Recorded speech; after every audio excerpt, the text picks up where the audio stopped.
Hey, everybody. Thanks so much for joining us for another Ask Jason. My favorite thing to do. Today's episode is a This Week in Startups Slack special. And you no longer have to email nick@launch.co to get into the Slack. You can email him your feedback on the podcast. He loves that. But if you want to get into the Slack, we crossed 11,000 members in under 2 weeks. Amazing. It's like 5% of the audience for the podcast is now in a Slack room. It's blowing my mind. And you can do that by going to thisweekinstartups.com/Slack. You fill out a form, and the form tells you to confirm that you are not a dirty, rotten, spamming a-hole, that you're a founder or a fan of the podcast who wants to be part of a community and have discussions, but not spam people your ebook. You know who I'm talking about, the two of you who I kicked out for spamming your ebook constantly. It's not, this Week in Startup Slack is not the top of your funnel. And if you act that way, I ban you for life. And I'll do it personally. I did it 20 times since we started this goddamn thing, from people who are just like spamming and spamming. Like, you go to a dinner party, you spam people? No. You go to a dinner party, you act normal. Have a conversation. If somebody asks you what you do, then you tell them. You don't sit down and say, I'm an insurance salesman. Do you have insurance? No, you don't get invited back to the party. Okay? And it's my house, by the way. Don't come there. Somebody was debating with me that I wasn't clear about offers and promotions and promoting stuff. You know what? It's my house. If you come to my house and you're just rude, you're instantly out of the house. And that's what happened to you for being rude, for questioning my authority in my house. Other than that, it has been magical. We had a book club. We have small wins.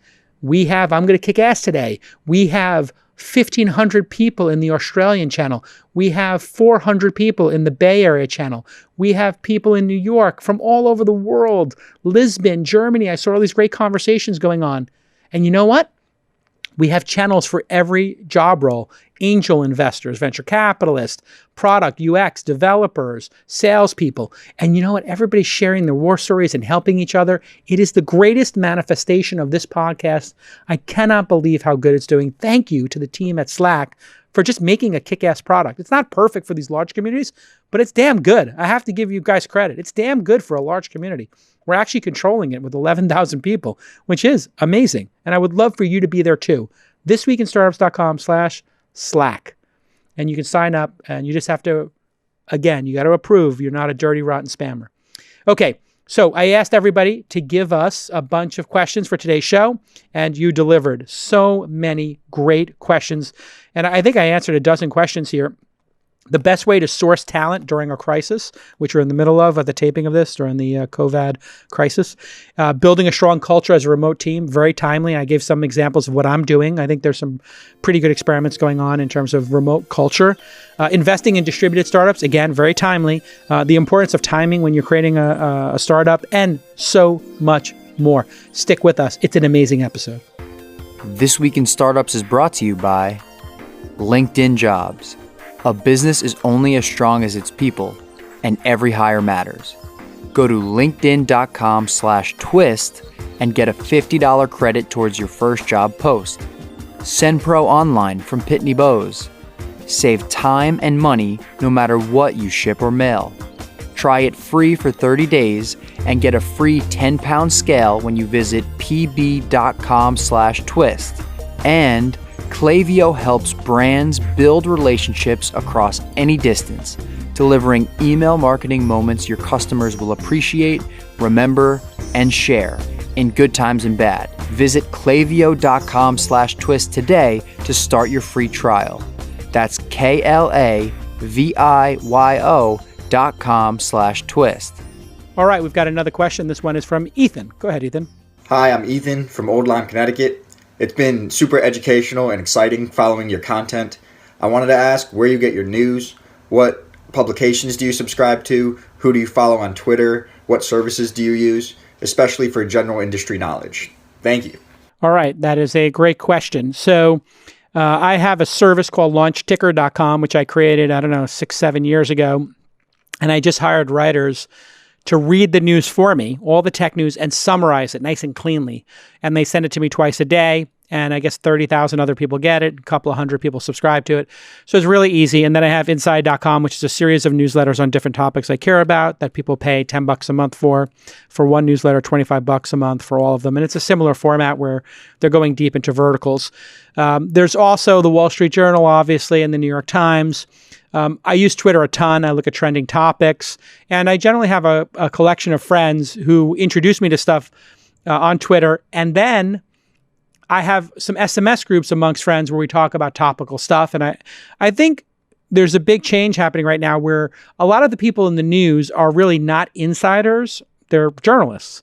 And so what I found over my career is that my friends have inside information and really interesting, deep knowledge. And then you can follow people who have deep knowledge in each vertical. So what I encourage people to do is to really curate your Twitter following list and look for people who are subject matter experts and follow them, like them, and interact with them.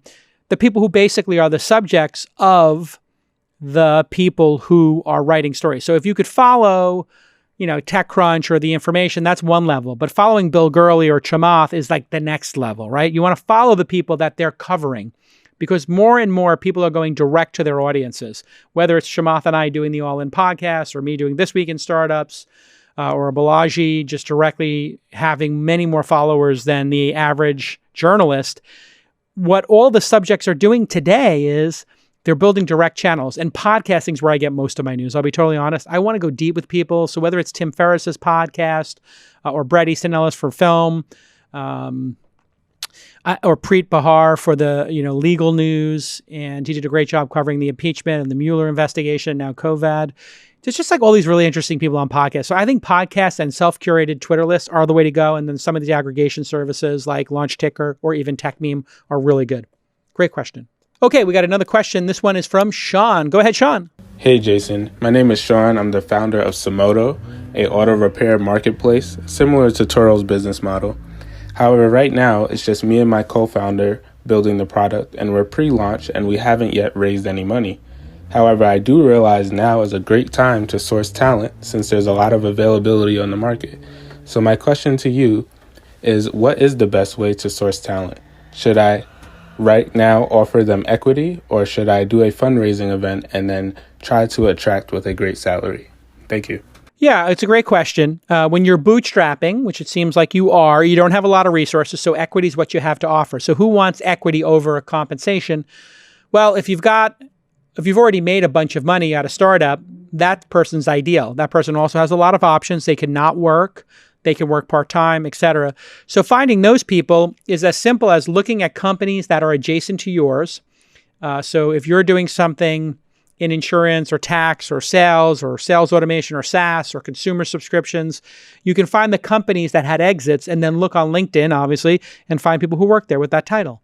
And it's really a numbers game, and it's really about personalizing your approach. So I find people don't have a great hiring experience because they don't put the work in. People will spend, days trying to get one person on the phone to sell them a product, but then they put like an hour into trying to hire somebody and they don't get a great result. I would put at least 50 hours into each hire. Now that sounds crazy, maybe even 100, maybe 150. And that means you could email hundreds of people a short description of what you're doing and ask them, hey, I've got this company. Here's what I'm looking for. This is the vision. It's very early stage. I was wondering if you knew anybody or you might be interested in talking. I could just use some really candid advice and maybe some feedback on the product. You have 5 or 10 minutes for me on Zoom. And if you do that 100 times, you might get 30 people to reply. You might get 10 people to actually take the Zoom call. And then 1 or 2 of them might be interested in the job or know somebody who is. It's a numbers game. Look at it as a funnel and do targeted outreach. And don't think that putting something on Craigslist is going to result in you solving your problem. You really need to be more sophisticated in that. That's why LinkedIn, I know they're a sponsor of the podcast often here, but they're a sponsor of all podcasts. And the reason people use LinkedIn is because you have the titles and you have the history and you have InMail and a really easy way to connect with people. So I'm a big fan of using LinkedIn to make lists and then to just methodically reach out to people in a very personalized way, not in a cut and paste kind of way. Make it personal. Hey, Jason, I saw that you worked on Weblogs Inc. You're in blogging. I'm doing something similar, except it's newsletters at inside.com. And I think what you did with Engadget was interesting for these reasons, like really personalize it so the person feels obligated to respond. It's very easy to delete an email that's a generic email about you. It's very hard to delete an email that's about me. For me to delete an email about me is hard. So if you talk about me in your email as opposed to talking about yourself, you're going to get much further and a much higher response rate. Great question, Sean. All right, Vic's got a question for me. Go ahead, Vic. Hey, Jason, this is Vic from Los Angeles. Love the new Slack channel. Here's my question. I really like working from home. You get so much more time in the day. You don't have to drive to and from work. In LA particularly, that's worth 45 to even 90 minutes. At the same time, I've read Tony Hsieh's book on corporate culture, Building Happiness. And I wonder, can you build as strong a corporate culture with everyone working remotely as you can if everyone has to come into the office to work? Yeah, it's a great question, Vic. And your voice sounds like it's made for radio or like the serial killer from American Psycho when he's discussing the business card scene. We should maybe cut those two together. You got that interesting cadence there. Marcus and I even go to the same barber, although I have a slightly better haircut. I'm joking, I kid. So you're right. Corporate culture is going to be very hard on remote workers. And I think remote workers get very lonely. And I think what we'll see post the pandemic crisis that we're in the middle of when we're taping this episode in 2020, I think we're going to see people go to a hybrid. Now, an offsite every 6 months is probably not going to do it. But I think what you'll see is people say, you know what? We're going to be in the office on Tuesday, Wednesday, and Thursday. Monday and Fridays, it's arduous to get to an office. And Tuesday, Wednesday, Thursday. On Tuesday, we're having the engineering team. Wednesday, we're having the sales team. Thursday, we're having everybody. And there'll be some cadence that comes up that will blend the best of both worlds. That's what I think is going to occur. But I have to say, I can see culture bubbling up, and we see it in the Slack room with This Week in Startup Slack that you mentioned, which if anybody wants to join, you don't have to email nick@launch.co anymore. You can just go to thisweekinstartups.com/Slack. And there's over 11,000 members now. So that happened quick. And I do think we'll see a culture occur. But culture you have to invest in. So one of the things I did was a book club in our Slack. And I did another one called Small Wins. And I did another Slack room called I'm going to kick ass today. And I just said, hey, and I'm going to kick ass today. Just say what you're going to get done today. And you'll get some moral support from other people. In Small Wins, at the end of the day, mention what your small win was. And then in book club, we had 60 people in the first book club talking about Robert Iger's The Ride of a Lifetime. And we're going to do the second half of the book. And now everybody's got suggestions for the next book. And it's turning into a thing. So I'm trying to figure out what are little culture things we can do that make people want to show up and make them feel, with all this distance between us, which I really hate. I'll be totally honest. I'm a social butterfly. Make up for that distance between us. We did a funny thing on our weekly Zoom call when we usually have my CEO lunch every Wednesday. I just said, hey, everybody, order yourself lunch, spend up to $25, which means you could probably order two things and have your dinner too. I know that. I'm just trying to be generous with everybody. And I said to everybody, wear your funniest hat, and the winner gets like a case of Bundaberg, which is my favorite ginger ale from Australia. And people had a fun time with it. And we voted on who had the best hat, and people got to express themselves. And then on another Zoom call we did for Launch, my investment company that produces This Week in Startups as well, the media company, we said, have your kids on for the first 5 minutes, because we know kids are going to come running in. So we might as well just let the kids come in to start. The kids will see how boring this is and then not want to interrupt it. So just get the kids in there, they wave, and you ask the kids to do 2 or 3 things. And if you tell a kid you want them to be on the Zoom, they don't want to be on the Zoom. When you tell the kids they can't be on the Zoom, now they want to be on the Zoom. Huh, see what I did there? So I think all those cultural moments we're going to define, just like we figured out cultural moments for social media, and before that for podcasting, and before that for blogging. We figured these things out. There's cultural issues around email. You don't CC 100 people, you use BCC. All of those cultural things we're all going to figure out together, and I'm looking forward to it. Thanks for the question, Vic. Hey, everybody. Instead of me reading you copy in an ad about LinkedIn Talent Solutions, I thought, what would be a great idea? Who made LinkedIn Talent Solutions? Who's the product manager? Give me the head of product, and let's talk about why this product is so awesome. We've had so many great hires with me today. Blake Barnes, the head of product for LinkedIn Talent Solutions. Welcome to the pod. Thanks for having me. Big fan. All right. Thanks for that. Hiring is a tough journey, right? I mean, what we talked about, how what you want to be doing is growing your business, and you want to find your qualified candidates quickly. And so we're just always looking for ways to get you more information, get you more insight to help you to do that. Screening questions are one of them. We also build our platform in a way that you pay for performance, right? So you don't pay one lump sum for when you're posting a job. You pay for the candidates that you receive. Right. And then we build all sorts of smart things in the process to make it faster and easier. So, we talked about how candidates might not be the right fit. You sounds like you've experienced a fair share of that. I think everybody's experienced that, where you're like, you come into the meeting and it's like, oh, wait a second. Is this a fit? And the person's like, no, it's not a fit. It's like, what do we do now? So you want to be talk able to for 20 minutes and gracefully end the meeting. You want to be able to filter the people that aren't a right fit out earlier, and you want to be able to let them know that it wasn't the right fit. It's only fair to let them hear back. Right. And so we've built tools using these screening questions and using automated systems that help you to automatically tell candidates that they're not the right fit for the role. Find the right person for your business today with LinkedIn Jobs. You pay what you want, and you get the first fitty for free, the 5-0. The $50 bill. Just visit linkedin.com/twist. Again, linkedin.com. You got that in your URL already. Just add /twist, TWIST, and you get that $50 for your first job post. It's $50 for terms and conditions, of course. Apply. Thanks, Blake, for coming on the pod. Thank you for having me. It's been great fun. Let's get back to this amazing episode. Okay, David asks me, I notice a lot of founders are not happy with San Francisco Mayor London Breed for capping fees for delivery companies. I assume he's talking about Uber Eats and Postmates and DoorDash. They argue it will limit supply. Is this really the case, or are these delivery companies just poorly run? Okay, it's a great question. I don't believe that the government should get into the middle of a very competitive space and start regulating it. It's completely unnecessary. These companies that are doing food delivery were getting absolutely admonished and barbecued for not paying drivers enough and for not being sustainable and losing money by the press. Now the press is like, oh, you're charging too much. Well, if you want to pay people a better rate, you got to charge people what it costs to actually make the service be viable. And that's really what is happening here. You really want these services to be vibrant and viable, because imagine if DoorDash ran out of money right now, or Uber Eats, or Grubhub. If these services weren't here right now, how would we get food? We're all quarantined. The delivery services have been amazing. So for the mayor to get involved on this level is ridiculous. There's already competition, and it's not like a restaurant can't say, I'm not going to use any of these services because they're too expensive and run it myself. A lot of restaurants are actually, when they see what the charges are, making a decision to only allow delivery through their own websites. And so there's a natural competitive backstop in a capitalist society. And you don't want the invisible hand to be moved around by politicians, because they will screw it up like they always have. They are in charge of a lot of things that suck in this world. And you need only look at their response to the pandemic. Now, London Breed happened to do a good job here in San Francisco. I will give her credit for that. But what a disaster we've been in prepared for this pandemic. Now you want to get them involved in delivery services? What next? What will they touch next and screw up? The free market works. And I've got a lot of people pitching me now on this very issue.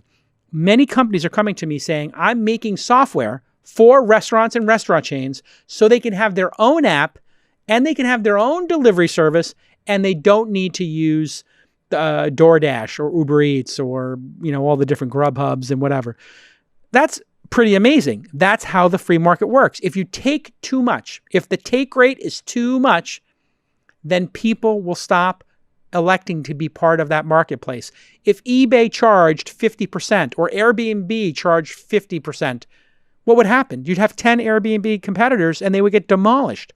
There is a natural give and take that occurs, and there's no price gouging going on here. These companies have largely been venture subsidized.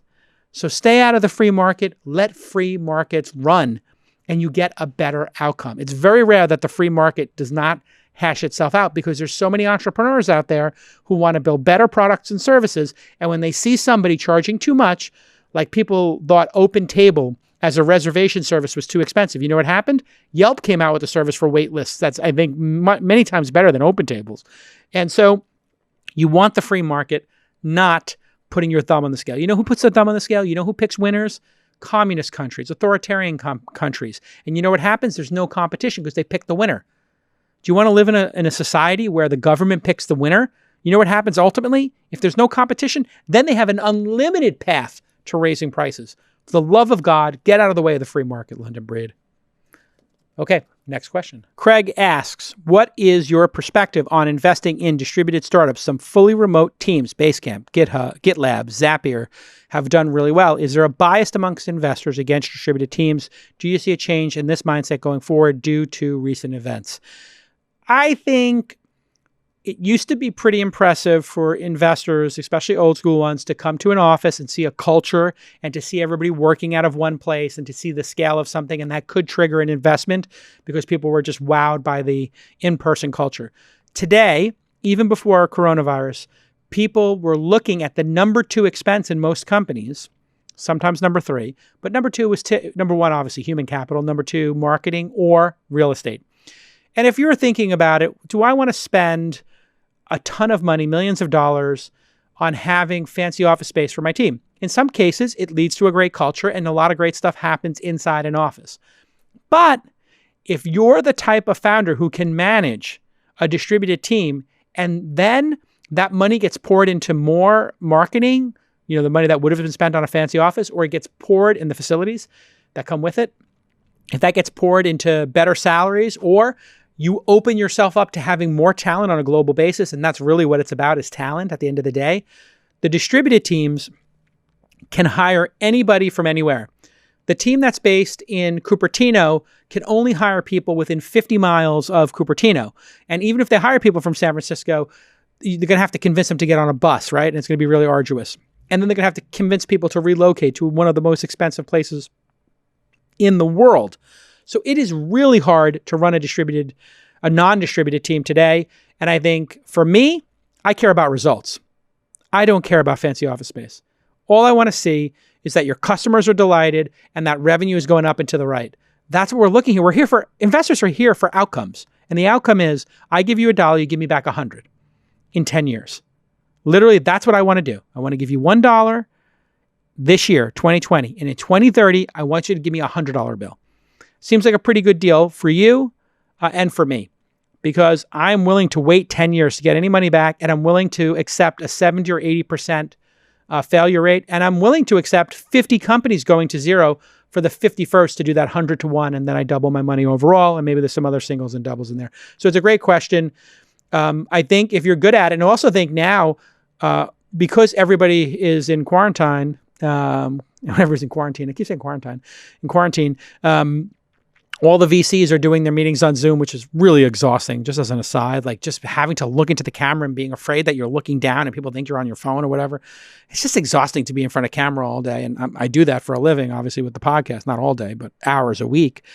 It's exhausting, but I do think you get more meetings because it's more efficient. So I think smart teams are getting on the phone, and you can bring 4 or 5 of your team members and then meet with the VC, or you can meet with the VC and then say, okay, after the first 15 minutes, I want to bring on my 5 team members and introduce them. And then you dismiss those 5 people and say, then we'll go into private session again. That is going to be the big win. So founders, take my piece of advice here. When you're working with an investor, say, I would love to introduce you, get that second meeting. Can I introduce you to my team on a second Zoom call? Or I can do a half hour with you. And then optionally, if you want to set up a half hour call with your team and the 5 members of my team, I can jump off the call. You can just meet each member of my team sequentially or at the same time. So I think there's going to be some power moves happening. And Zoom has a cool feature of breakout rooms.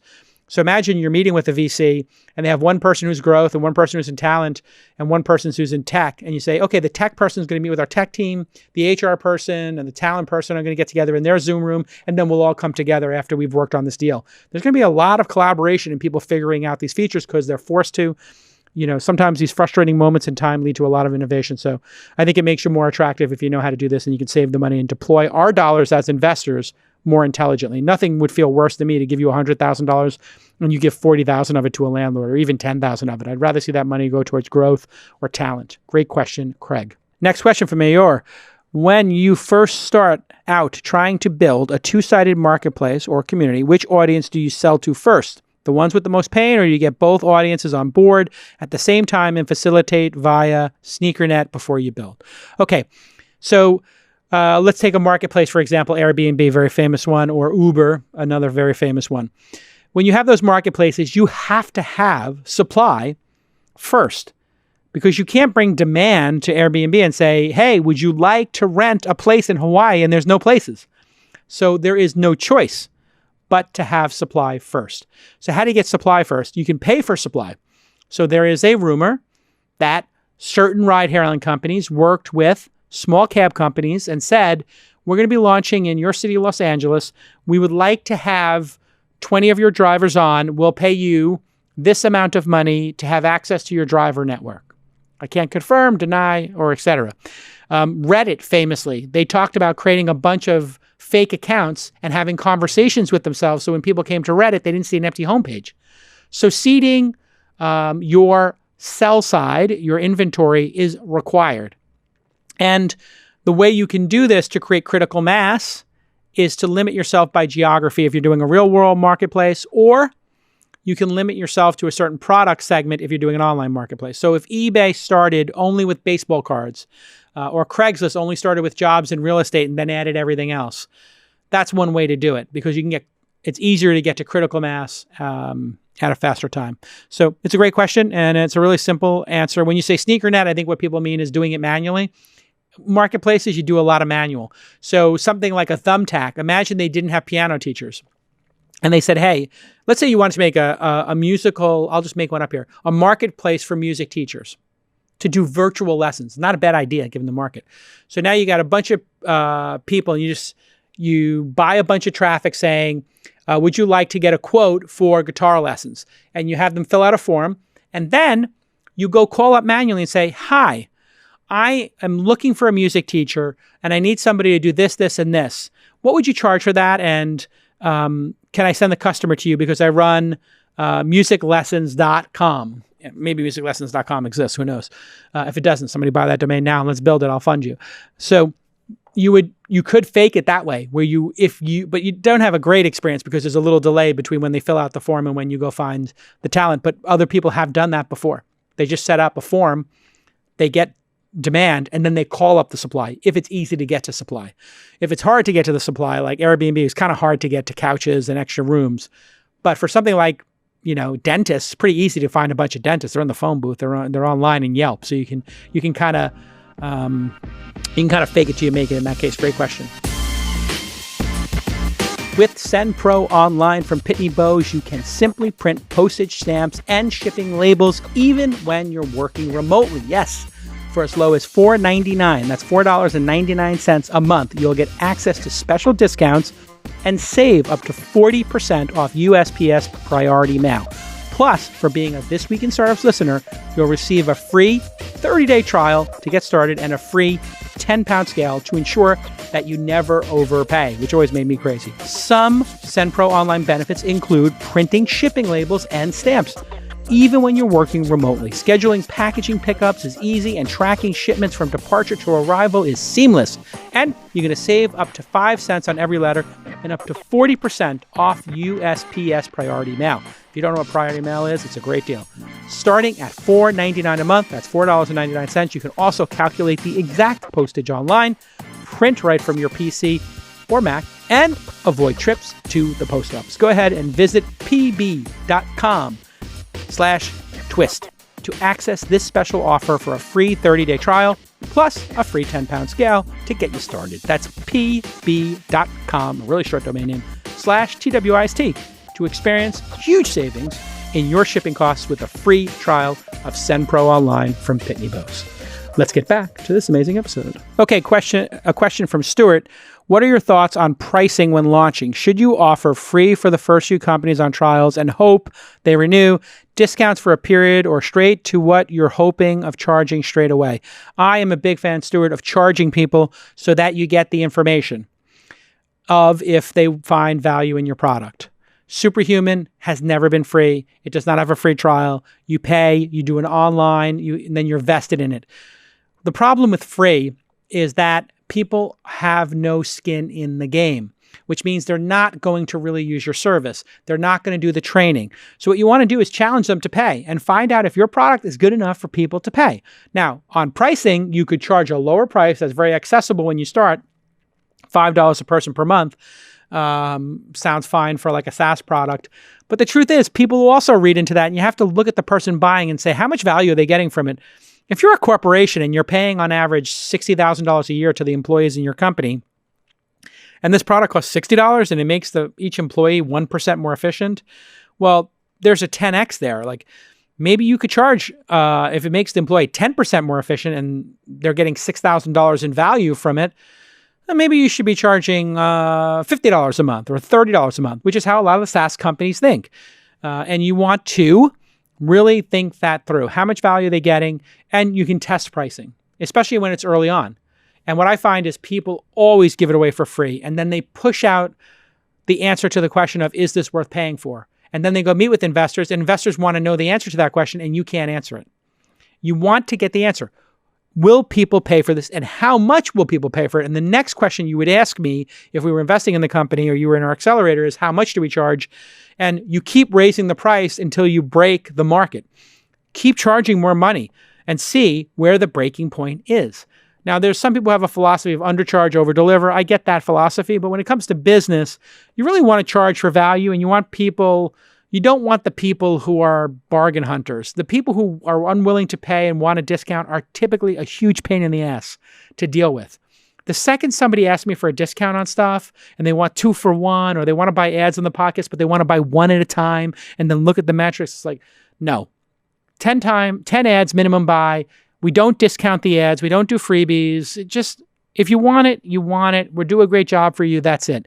Somebody comes into your restaurant and they want you to give you the steak for free, or they want 2 for 1. They're bargain hunters. They're value. They're going to be annoying. They're going to argue with you about the bill at the end. They're going to give you a bad tip, and they're not going to be repeat customers. If somebody's cheap and they're unwilling to pay, you get them out of your funnel. They're not your ideal customer profile, ICP. Get that ideal customer profile. Who's got the money to spend on this? Who sees value? It's not about the people who are unwilling to pay. It's about the people who are willing to pay. You need to focus on the people who are willing to pay for value, not the people who don't get value. And another thing, I'll just make a final point here. I love people who have the chutzpah to charge yearly. It's really great to charge people $10 a month, but if you're calm.com and you charge people $60 a year, now if they use it 3 times a year, they don't have the cognitive dissonance of every month paying for a subscription. That's what I hate about the Wall Street Journal. I hate you, Economist, Wall Street Journal, Financial Times, all these gimmicks to get me to buy $1 for 1 week. Screw you guys. I hate you all equally. Just tell me what it costs every year. Let me pay you per year. And stop playing games with the goddamn pricing. Wall Street Journal, Economist, Financial Times, Washington Post. I know that there are people who love to get these deals and then get off of it or whatever. Just be like Netflix. Easy pricing. Make it easy for us to make a decision. I hate when people make it difficult. I would buy the Wall Street Journal or the Economist or the Financial Times or Washington Post for 5 years if they would just give me a simple, easy deal. But you know what? I've only bought one of those 5 because every time I go to the website to try to buy the deal, it's too goddamn confusing. Make it simple.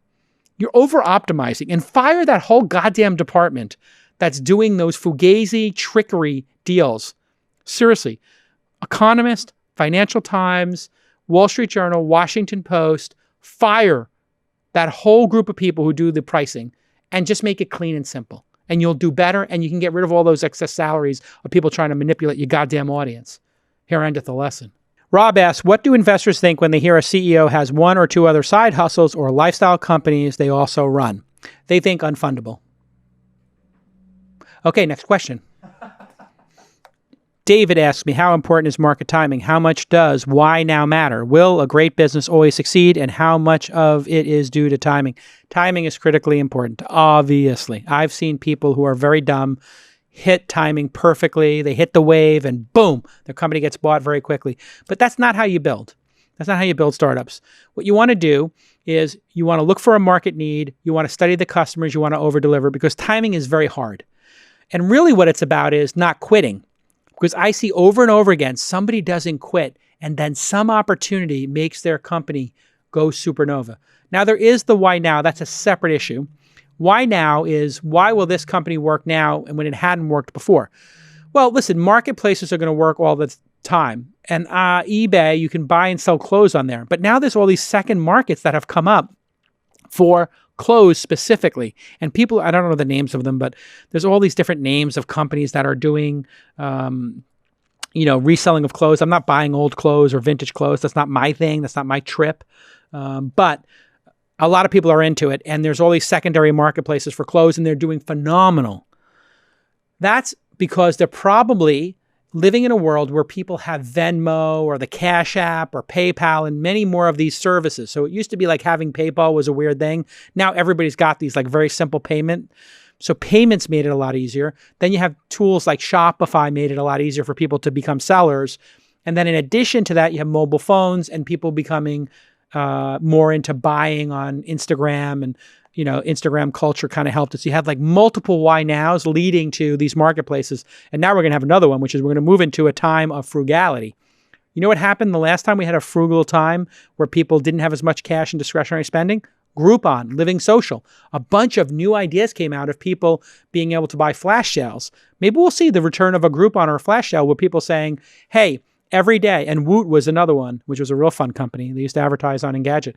Woot was a really fun company. They would put one product up every day. They'd have 100 of these things. They would discount them heavily, and boom, they would ship them. It was like flash sales. One Kings Lane was another one. Fab.com was another one. Vente Privé still exists, I believe. There were a bunch of these interesting flash sale companies and new spins on deals and deal sites. Deals were everything when people were broke. So maybe we'll see that happen again now. And maybe the deal thing will happen on a mobile phone or SMS. In fact, this is a great idea for a goddamn company. I do this all the time on the show. Here's a request for startup. A flash sale over SMS. You get an SMS. You sign up for an SMS. You like things like, let's say it's electronics, right? You're into electronics. You get an SMS. It has your name, phone number, and credentials already in there when you signed up. And they say, would you like to get this Anchor battery pack, normally $99, and now this battery pack dongle is $49. And you just say yes, and boom, that's it, you're done. That would be an incredible platform. A flash sale, Groupon or Living Social over SMS. So friction-free. I would love to create that myself. What a great product that would be. Go ahead and create that product. So yeah, timing is everything, and you have to think about market conditions. You're releasing your startup, you're releasing your product or service into a system. The system is going to radically change post-pandemic in all likelihood, because there might be some recessionary or depressionary kind of era where people really want to have their dollar stretch a little further. You might have social distancing taking on a more permanent fixture. You might have remote work and work from home occurring more frequently. So there's going to be a lot of opportunities, and you got to monitor the system and not quit. That is one of the big lessons that I've had in my lifetime. Don't quit. If you believe in what you're doing, if you're delighting customers and they love it, just stick with it. Netflix didn't quit. They knew they wanted to service people who loved movies and loved the moving image and loved storytelling. They originally did it by emailing you DVDs in an envelope.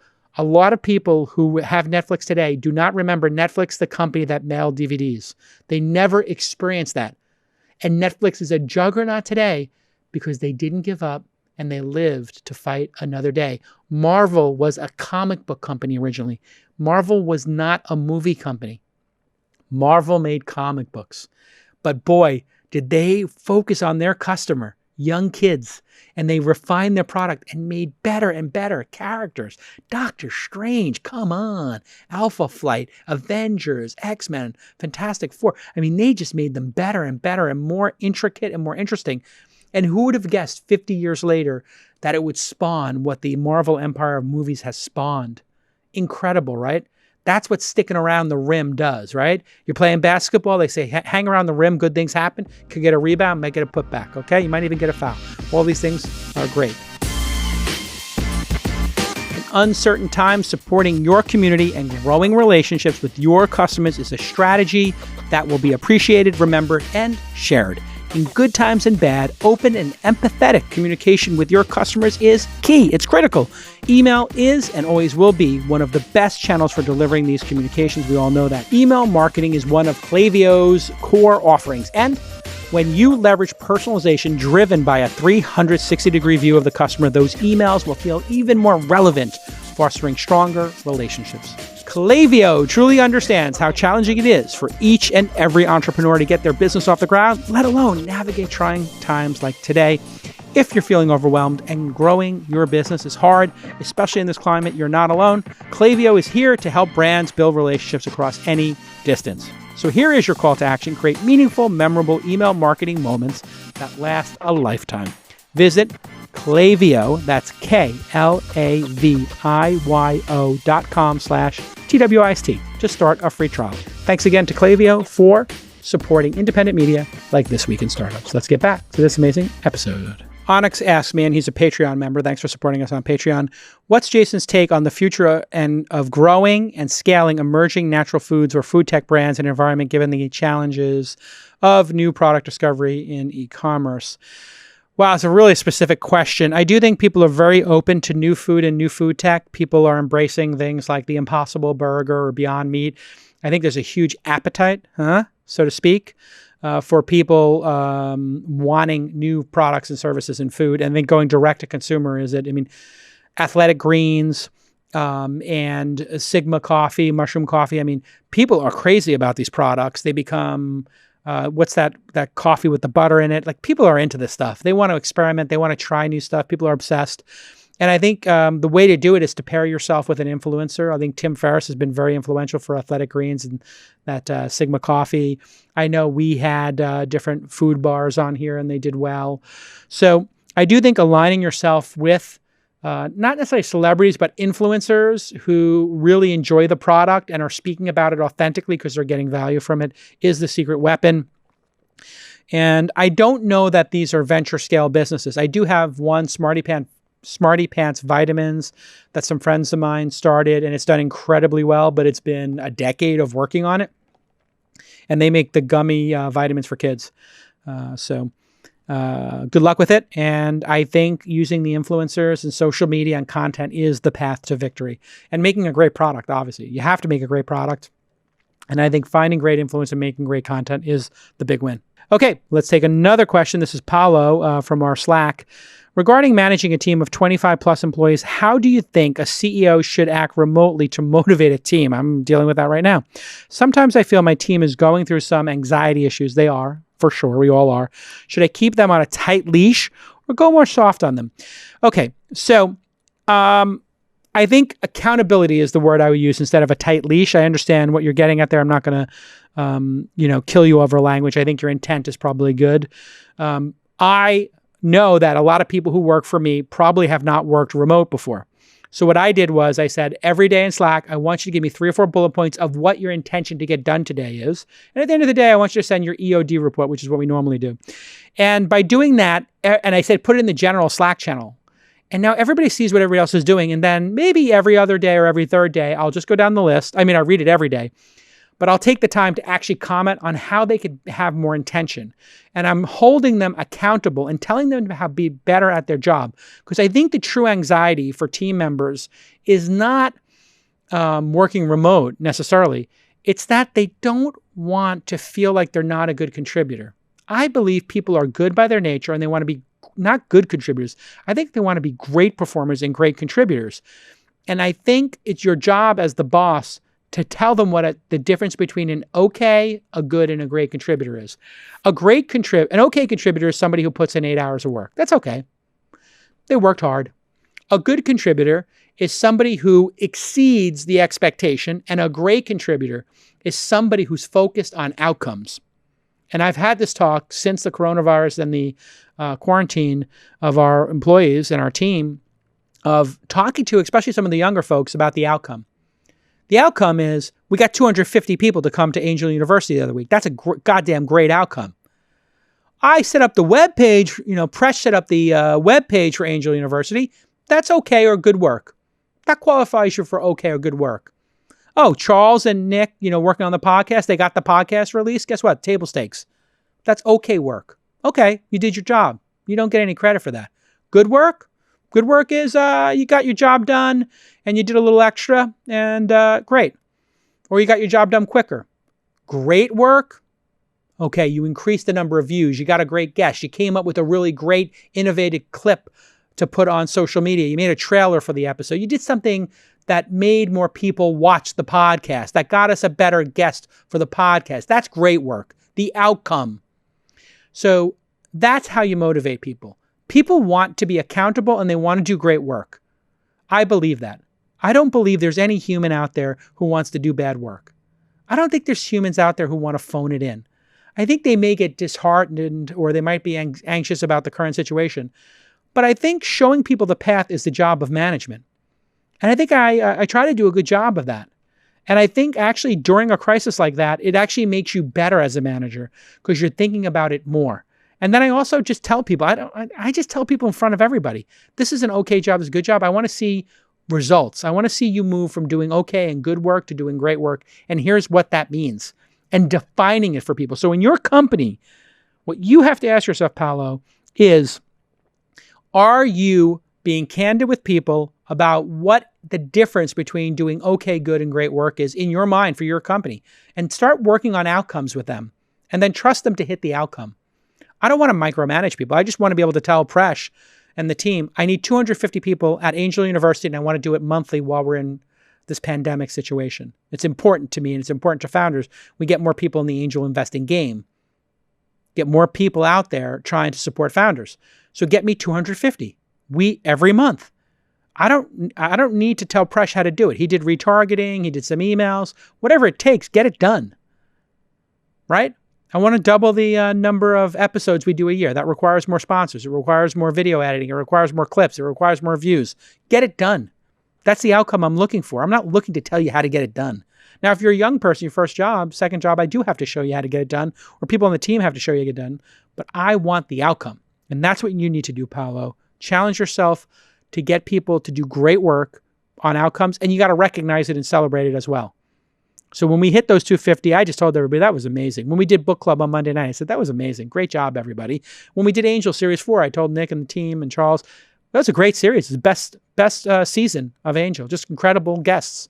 And when we started doing this remote work, and it was really, let's be honest, it was kind of shitty when we did the first couple of remote accelerator classes. People didn't have headsets on. People didn't have their Ethernet cables. It sucked. And I had told my team to do that. And they told the people who were on the video call to do it. But they didn't. I had to explain to everybody, you can trust people, but you have to verify they do their work.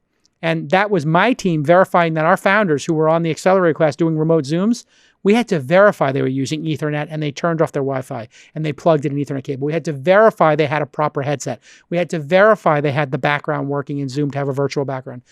And so that's your job too. Trust but verify. Trust your people are doing a great job, but verify they're doing a great job and doing great work. And also, you can't be like hardcore all the time. You got to have a sense of humor. People have to understand that's not life or death what we're doing at our jobs. It's important work, hopefully, but it's not life or death. If something doesn't get done, or if there's a mistake that's made and people did put in the effort, like the other day, we had internet issues here. That's out of our control. I'm not going to freak out on Nick and Charles and my team that the internet went out. But I am going to study them and see what the reaction to it is. And the reaction, I was very proud. They immediately jumped on and said, you know what, we need to get a second connection for the office. We need to have a backup to the backup. And they started jumping on that, which is what I was going to tell them when I got off. And I was very proud that they were thinking about that. And then at one point during the podcast, Nick handed me his phone, dialed into the thing and said, here, just use my phone, dial in. If our internet connection's spotty, we can always dial in. That's thinking on your feet, taking ownership. You want people to take ownership. So there's a lot of thoughts there. But whoever's idea it was, I don't care. I just care that people are thinking smart. Great. I expect Ashley to do great work. She's been with me for, I think, 5 or 10 years. All right. Next question comes from Alan Maris. What do you think of some of the syndicates on Angels that don't contribute any money into a deal?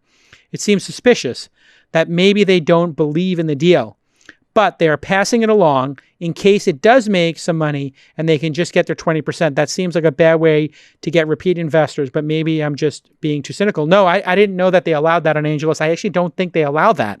I thought you had to have skin in the game. In fact, in the early days, I remember some people were putting in, I think I was putting in $25K a deal. And I think Gil Pincino was putting in $5K a deal. And Gil was incredibly influential. And then sometimes his deal would be $500,000. And there was a little criticism like, hey, you're only putting in 5 and you're getting 100 times your money. And I was like, well, 5K for him, and he's doing a lot of deals, that actually is skin in the game for him. So I wasn't too critical of that. But there was some talk at the early days of AngelList of maybe there should be a ratio. So you should only be able to raise 10 times or 20 times what the syndicate lead is putting in. And I think there's some merit to that. Like you could be getting it's an incredible deal for the syndicate member if they put in 1K and $1 million came in behind them, right? The ratio is 1,000 to 1 there. So maybe it should be, 100 to 1 should be the max ratio. So I do think there are some topics there. But ultimately, if you're going to be a member of a syndicate, it's your job to make these decisions. You're being offered an access to a deal. You should be grateful you're getting access to it, and you should evaluate each deal, and you should evaluate the track record of the person sharing the deal, and you should consider their skin in the game. And you should consider that. If they're not putting enough skin in the game and you think it's de minimis and it's not commensurate with the risk, well, then your job is to not take that deal. That's all. Just don't take the deal. But I don't think that that's occurring. It might be something that's occurring on pro rata. So there's a second round occurring and they're offering the pro rata. And maybe they don't want to participate in the pro rata, which is another piece of information for you, excuse me, as a member of the syndicate. Great question.